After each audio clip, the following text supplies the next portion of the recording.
All right, welcome back to the Star Trek Rewatch, and this week I will be reviewing the episode Arena, which is episode number 18 in broadcast order and episode number 19 in production order.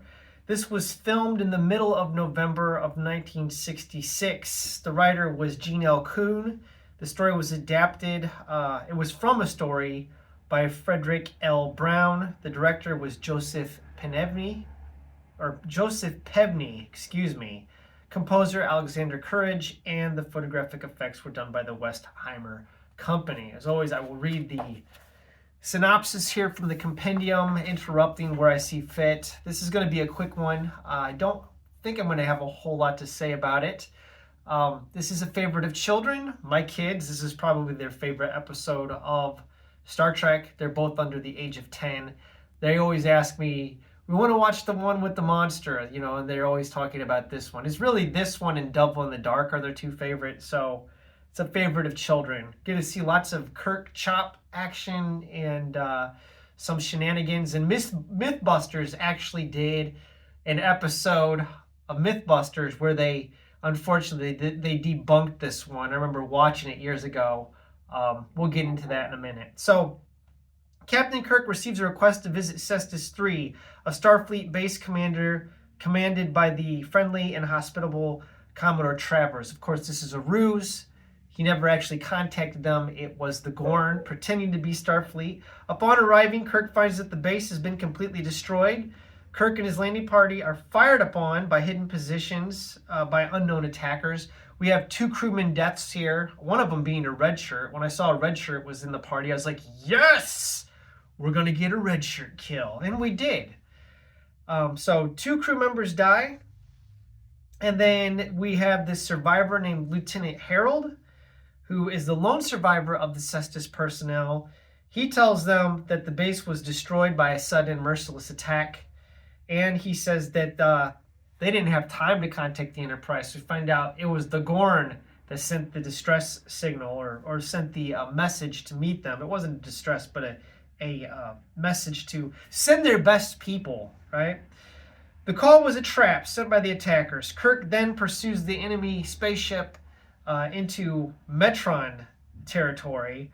The Metrons decide to settle the conflict by having Kirk fight the Gorn in single combat. The loser vessel will be destroyed in the battle, and of course you can see on the Star Trek, on the Enterprise screen, Spock and the people on the Enterprise are able to view the contest. We see a little handheld device where the Kirk and the Gorn are able to communicate with each other. It's kind of like a translator device. It says here that the short story written by Frederick L. Brown was apparently too good a prospect to be turned down by both The Outer Limits and Star Trek. The Outer Limits version was entitled Fun and Games and starred actor Nick Adams and was directed by Gerd Oswald. I'm going to have to track that down. I have not seen the Outer Limits episode here, but I'm a big fan of Nick Adams. Nick Adams was in the series Johnny Yuma, and he also appeared in my favorite Godzilla movie, and in the, what was that, Godzilla versus the Astro Monster, or Godzilla versus Monster X, the one where Godzilla's on planet X, and you've got the aliens. You get to see Rodan and Godzilla fight King Ghidorah on this planet. Nick Adams is in it. Nick Adams was really cool, in my opinion. We lost him too soon. Great guy. He was also a friend of Elvis Presley. Let's see. I'm on a whole side tangent there about Nick Adams. I'm sorry. Nick Adams is awesome.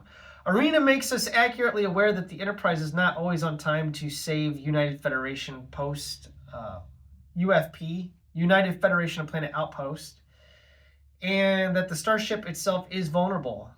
Captain Kirk is severely tested during the episode, and although his ship is directly threatened by the Gorn and the Metrons, he never forgets himself sufficiently to act like a predatory animal instead of an intelligent individual.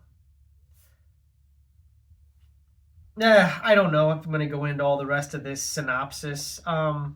let's see if we can see anything about the prop. The prop for this episode. The most important prop of the episode is the Gorn itself, constructed by Hua Cheng. The suit was fashioned from heavy rubber. Let's see here. An exterior costume hid the suit's seams. The head is a separate mask with separately installed teeth and a provision to enable the actor within the costume to open and close the mouth. Hua Cheng also constructed the costume for the Fun and Games Outer Limits creature, the head of which is seen in the cage. Really? Now I really have to track down this Outer Limits episode titled Fun and Games, because it has a link to 2 Star Trek episodes and to Nick Adams, who is linked to Godzilla. And this being a giant lizard episode, I mean, the comparison to Goji there, Godzilla, how can you avoid it? So, pretty cool. Let's see, the translator recorder provided by the Metrons bears a striking resemblance to the Federation's Universal Translator, which is featured in the episode Metamorphosis, which we haven't gotten to yet, and is also reminiscent of Forbidden Planet's Intraship Communicator. Forbidden Planet, great movie, starring Leslie Nielsen, which is kind of a, Star Trek borrows a lot from that. So if you've never seen Forbidden Planet, it's worth a watch. I may have to talk about Forbidden Planet at some point. Anyways, I thought this was a great one. I really like it. It's a lot of fun. William Shatner reprised his role, kind of, in I think it was a video game commercial years later, which featured the Gorn, where they're with each other. Again, Mythbusters debunked this. The device that Kirk uses to shoot the Gorn it doesn't work. It wouldn't work. He constructs like a cannon with diamonds and sulfur and stuff, and kind of like tries to make gunpowder with like a bamboo shoot, which is really cool, but it's debunked. It wouldn't have actually functioned. I will say one final thing on this, that the Metron showing up is kind of getting old. We get more godlike aliens, and I've mentioned the godlike aliens. They're going to keep coming. It's a trope of the original series. It just is what it is. We're going to see a lot more godlike aliens before this thing is over. But I think that Gene Roddenberry kind of had an obsession with godlike aliens. And I don't know, they're talking about evolution, telling Kirk that perhaps your species will evolve to be like us and advance. You show promise, because he spares the Gorn. So this is kind of like a Nietzschean Superman kind of like idea of evolution, I guess. I don't know, I'm reading Nietzsche right now, and, I'm reading The Joyful Science, and it seems, anyways, I'm not going to go into all that, but it's like this, you'll see it in 2001: A Space Odyssey, for instance, with the Star Tunnel, and, the baby in space, where the one astronaut, evolves into the Star Child.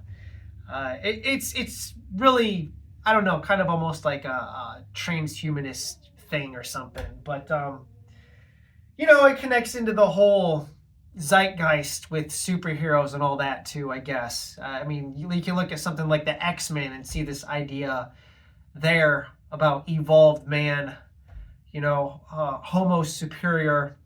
It's almost like the idea of the Nietzschean Superman, and perhaps Kirk is an archetype of that or something. I don't know, but I'm gonna end it here.